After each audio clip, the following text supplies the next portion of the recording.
à toutes et à tous, nous sommes le mardi 1er décembre 2020, je suis Sarah Menei, vous écoutez Flash Foot sur Free Ligue 1 Uber Eats.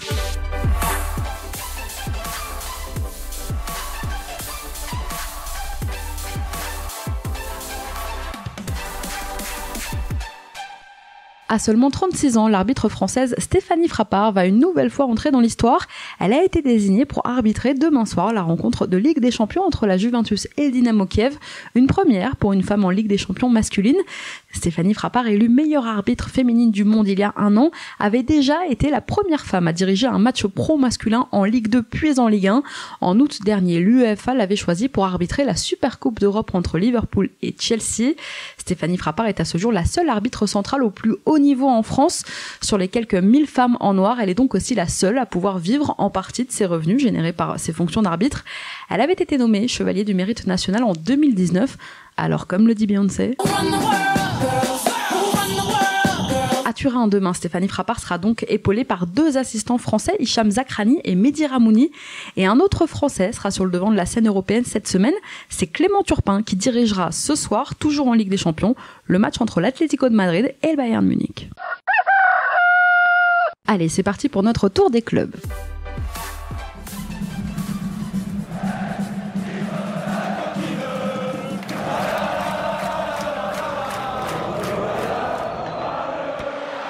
On commence à Angers qui place 2 joueurs dans l'équipe type de la 12e journée de Ligue 1. Après la victoire 3-1 des Angevins face à Lens dimanche, Mathias Pereira-Lage et Stéphane Bauken se font une place parmi les meilleurs joueurs de la journée. Une première pour les Angevins en ce début de saison. Aujourd'hui, on parle d'Hatem Ben Arfa jusqu'en Angleterre. Les dernières performances de l'attaquant des Girondins suscitent des réactions jusque dans la presse britannique. Dans un article du très renommé Guardian aujourd'hui, sont louées les bonnes prestations de Ben Arfa réalisées face à Rennes la semaine dernière puis face au PSG samedi. Je sais qu'il est peu probable que Bordeaux parvienne à accrocher les places européennes, mais avec Hatem Ben Arfa qui commence à s'affirmer, eh bien ils sont beaucoup plus convaincants qu'ils ne l'étaient il y a un mois encore. Voilà ce qu'on pouvait y lire ce matin donc dans le Guardian. Pour l'instant, l'histoire entre les Girondins et Hatem Ben Arfa commence très bien. À Lens, 3 joueurs, Jonathan Gradit, Facundo Medina, Cheikh Doucouré, pourraient être suspendus pour le déplacement à Montpellier dans 2 semaines. Demain soir, la commission de discipline de la LFP va se réunir et elle aura plusieurs dossiers à étudier. Averti contre Nantes, Gradit sous le coup d'un sursis et Doucouré, qui a pris 3 cartons en moins de 10 matchs, devraient tous les deux être suspendus. Sanctionnés face à Angers, Medina devrait lui aussi écoper d'un match. Tous devraient donc manquer la réception de Montpellier le 12 décembre prochain dans le cadre de la 14e journée de Ligue 1. On continue notre tour des clubs avec l'actu lyonnaise dans un instant, mais avant ça, c'est l'heure de notre déclat du jour.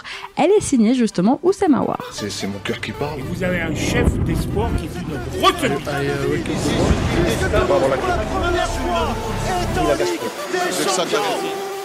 J'ai franchement bien vécu cette affaire parce qu'il n'y a rien, il faut passer à autre chose. On tourne bien en ce moment, donc il faut regarder de l'avant et arrêter de parler de ça. Moi, je ne suis rien à côté du groupe. Notre relation avec Juninho est très bonne, c'est une légende du club. J'aimerais apprendre encore plus de lui et j'aimerais bien qu'il me donne plus de conseils à l'avenir.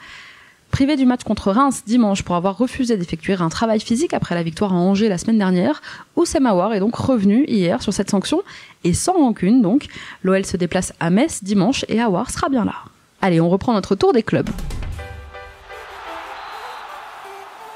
Toujours à Lyon, selon les informations aujourd'hui du quotidien espagnol Mundo Deportivo, le FC Séville, via son directeur sportif Monchi, serait très attentif à la situation de Jeff Reine Adélaïde. En froid avec Rudy Garcia, Reine Adélaïde, prêté cet été à l'OGC Nice, a jusque-là fait 7 apparitions, toutes compétitions confondues avec les Aiglons.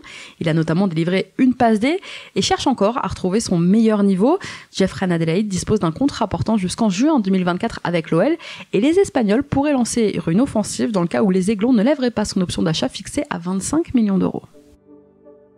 Ce soir, 21h, l'OM affronte l'Olympiakos pour le compte de la 5e journée de la phase de poule de Ligue des Champions. Après un succès convaincant samedi en championnat contre Nantes, André Villas-Boas devrait reconduire le même 11 de départ, c'est-à-dire notamment avec un trio Thauvin, Payet, Benedetto, Michael Cuisance en 10. L'OM à la poursuite de leur premier point et de leur premier but dans la compétition. Et du côté de l'Olympiakos, annoncé comme forfait, Mathieu Valbuena sera finalement bien présent à Marseille. Et pour l'occasion, l'ancien Olympien a renforcé son système de sécurité puisqu'il aurait employé 2 gardes du corps. L'ancien président très emblématique du FC Metz, Carlo Molinari, a découvert aujourd'hui une fresque, un portrait géant de lui dans l'une des coursives de la tribune nord du stade Saint-Symphorien. Une séquence filmée qui fera partie d'un documentaire de 52 minutes qui s'appelle Carlo, Passion Président, et qui sortira en DVD le 9 décembre prochain. Il sera diffusé aussi à la fin du mois sur Moselle TV.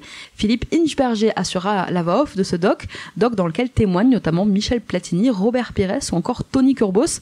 Et quant à la fresque, il s'agit d'une œuvre d'environ 3 mètres sur 3 réalisée par l'artiste messin David Sonner.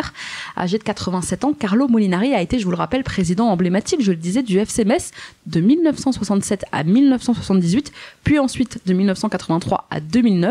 Sous sa présidence, le club a remporté 2 Coupes de France et 2 Coupes de la Ligue. Il a aussi terminé 2e de Ligue 1 en 97-98. Et sachez aussi que demain, dans Flash Foot, Philippe Tréhard, directeur général adjoint en charge du développement commercial du stade, viendra nous parler du chantier de Saint-Symphorien et entre autres de l'inauguration de la tribune sud ce week-end. Plutôt habitués aux décisions arbitrales qui ne leur sont pas très favorables ces dernières saisons, la donne semble avoir changé à l'AS Monaco. Après 12 journées, Monaco leader du classement des décisions modifiées du fait de l'utilisation de l'assistance vidéo en Ligue 1. Et ouais, Monaco, depuis le début de saison, c'est 5 décisions modifiées en leur faveur. La dernière en date, c'était dimanche avec l'exclusion du milieu nîmois Lucado, dont ont bénéficié les Monégasques. Le FC Nantes a sans doute subi samedi soir sa défaite la plus nette de l'ère Gourcuff en s'inclinant 3-1 au stade Vélodrome. Un résultat qui n'est pas très rassurant à l'aube de recevoir successivement 4 concurrents directs dans la course au maintien. Ça commencera à Strasbourg dimanche, puis ce sera Dijon, Reims et Angers. Le mois de décembre s'annonce déjà décisif pour les Canaries. À Nice, rien ne va plus pour Patrick Vieira. 4 défaites consécutives, toutes compétitions confondues, et des Aiglons qui, malgré un effectif quand même très prometteur, pointent à une bien triste 11e place au classement. Et à en croire Nice Matin aujourd'hui, Jean-Pierre River, le président du club, serait descendu dans le vestiaire après la défaite contre Dijon dimanche pour pousser un bon coup de gueule. Mais la situation touche également les investisseurs du club qui commencent sérieusement à envisager de remplacer Patrick Vieira avant la fin de son contrat au mois de juin prochain. Le coach niçois va vraiment devoir aller chercher des résultats pour sauver sa tête et ça commence dès jeudi face au Bayer Leverkusen en Europa League. Allez, comme tous les mardis, c'est l'heure de notre rubrique Foot Business. Au mois d'octobre, Adidas a dévoilé une collection de maillots imaginée par l'artiste Pharrell Williams pour ses grands clubs européens. Et aujourd'hui, c'est au tour de Puma de présenter 4 nouvelles tenues pour ses équipes phares, Manchester City, le Borussia Dortmund, l'AC Milan et l'Olympique de Marseille. Les équipementiers s'affrontent donc sur le terrain, réalisé en collaboration avec la marque de streetwear Balr. Elles ne devraient cependant pas apparaître sur les terrains, ça reste des collections très lifestyle finalement à porter dans la vie de tous les jours. Et c'est pas la première fois que l'équipementier sportif et la marque de streetwear travaillent ensemble. L'année dernière déjà, ils avaient confectionné 2 collections capsules et cette collaboration contenait notamment une paire de Puma Future portée par Alan Saint-Maximin ou encore portée par James Madison.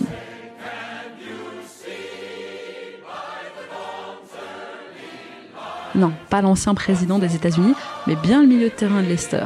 Fondé en 2013 par l'ancien joueur de l'Ajax Amsterdam, Demi Dezou, Balr est une marque de streetwear haut de gamme bien connue dans le monde du foot. L'ancien défenseur du Paris Saint-Germain, Grégory Vanderville, par exemple, a même été actionnaire de la société jusqu'en 2018. Et on reste dans les maillots en parlant de Paris. Sachez aussi qu'après la présentation d'une collection lifestyle, le PSG continue de dévoiler des pièces pour fêter ses 50 ans. Dernièrement, le club de la capitale a réalisé 2 maillots qui seront vendus en édition limitée. Les tenues semblent identiques finalement à celles portées par les joueurs cette saison, mais il y a quand même quelques particularités. Sur les maillots, un liseré doré et argenté mentionnant la date de création du club et donc d'anniversaire qui apparaît autour du blason. Et sur la manche droite, un logo revisité du Paris Saint-Germain. Enfin, le chiffre 50 sera forcément floqué dans le dos. Il présente les noms de tous les joueurs passés par le club de la capitale.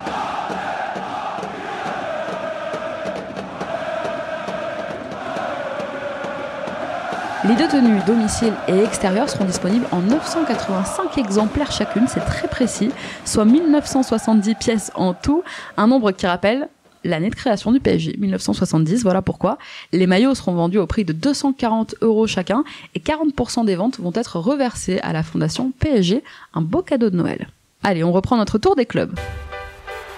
Le mea culpa de Denis Bouanga aujourd'hui dans les colonnes de France Football. Le joueur stéphanois raconte une anecdote malheureuse du temps de son passage à Nîmes. Je cite: J'étais suspendue face au Paris Saint-Germain, du coup la veille je suis allée faire un petit tour en trottinette, mais quand je te dis trottinette, c'est pas une trottinette qu'on voit partout, c'était une trottinette qui allait jusqu'à 85 km/h. Je roulais avec ça et un coéquipier m'a touché, déséquilibré, je suis tombée et je me suis cassé le radius. Ça fait partie des épreuves de la vie, ça m'apprendra.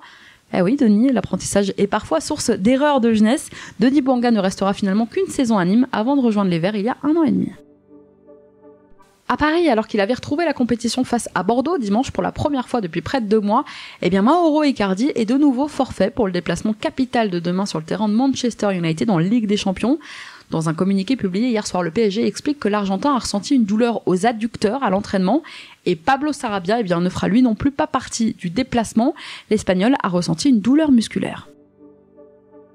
Désormais bien implanté en Ligue 1, le Stade de Reims veut aujourd'hui augmenter la compétitivité de son centre de formation. Bien aidé par le porte-étendard, le jeune attaquant Nathaël Mboukou, qui joue assez régulièrement en Ligue 1 depuis 2 ans, ou bien même par la réussite d'Axel Disasi, qui évolue aujourd'hui à l'AS Monaco, eh bien le club champenois veut s'imposer comme l'un des meilleurs centres formateurs français. Ces derniers jours, Reims aurait enrôlé un jeune défenseur gaucher très prometteur du côté de Creil en région parisienne. Il s'appelle Noah Sangui, il a 14 ans. Le Stade Rennais s'est envolé aujourd'hui pour Krasnodar pour le compte de la 5e journée de Ligue des Champions. Des Rennais qui se présenteront assez diminués chez leurs concurrents pour la 3e place. 3e place synonyme, je vous le rappelle, de passage en Ligue Europa. Alors, outre Naïef Aguerd et Martin Terrier, qui sont absents pour cause, je vous le rappelle, de coronavirus, eh bien, Serhou Guirassy, l'unique buteur du club dans la compétition jusque-là, manquera lui aussi ce déplacement crucial. L'avant-centre, blessé vendredi soir à cause d'un tacle non maîtrisé du Strasbourgeois Mitrovic, a été durement touché à la cheville droite. Le staff Rennais estime aujourd'hui la durée de son indisponibilité entre 6 à 10 semaines. Fin d'année, donc on devrait revoir Serhou Guirassy après Noël. Mercredi à Krasnodar, il pourrait être remplacé par Adrien Onou, buteur vendredi face à Strasbourg, ou bien Mbaye Niang. Rennes-Krasnodar, coup d'envoi demain à 18h55. À Strasbourg, justement, Thierry Loret fragilisé. S'il reste soutenu par ses joueurs et que le nul contre Rennes vendredi dernier lui a donné un peu d'air, eh bien l'entraîneur strasbourgeois ne résisterait pas, selon les informations de l'équipe, à une nouvelle contre-performance. Peu adepte quand même du changement d'entraîneur depuis son intronisation à la présidence du Racing il y a 8 ans, Marc Keller n'a limogé qu'un seul coach en cours de saison et c'était son frère François, qui est depuis passé responsable du centre de formation. À l'époque, Strasbourg était en National 1, mais voilà, c'était une autre époque. Aujourd'hui, le club est bien en Ligue 1, mais 19e au classement. Les Strasbourgeois affrontent Nantes dimanche prochain à la Beaujoire dans le cadre de la 13e journée. Merci à tous d'avoir été avec nous, c'était Sarah Menei. Vous écoutiez Flash Foot, on se retrouve demain.